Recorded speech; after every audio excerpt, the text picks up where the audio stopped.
So you might want to build a planter for your deck or your dock, but here in Muskoka it's probably going to face some pretty harsh weather conditions with full sun, wind off the lake. If you're going away for a couple weeks at a time, it's going to need to be drought resistant. So I'm going to show you some tips today on building something really beautiful that's going to last you through the season.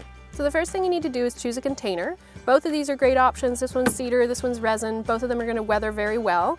The other thing is that you need some drainage in case it's raining a lot. You can't have water sitting in the bottom. So this cedar one has cracks and that'll let the water out. The resin one does not, but if you buy a resin container that doesn't have holes, it's a simple fix. You just drill some holes in the bottom.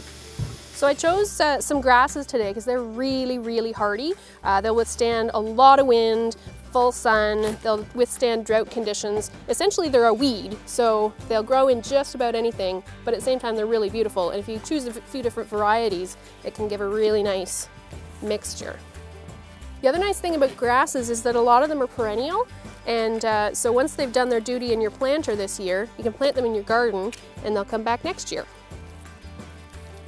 And I've done a layer of gravel in the bottom to enhance the drainage. Then I've filled it up with soil, and there are soils available that retain moisture, so that's a good option if you're worried about it drying out. So the next thing I've chosen are some succulents. They're really beautiful, also incredibly hardy. They're going to withstand the sun and the drought, and they're just such beautiful colors. This one's got some pinks and some blues in it.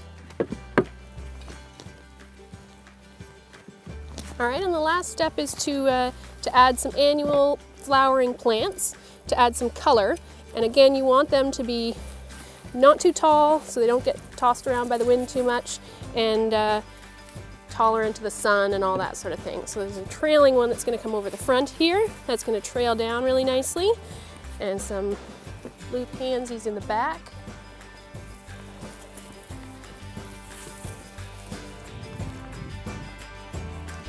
All right, and there you have a weather-resistant planter for your Muskoka dock or deck.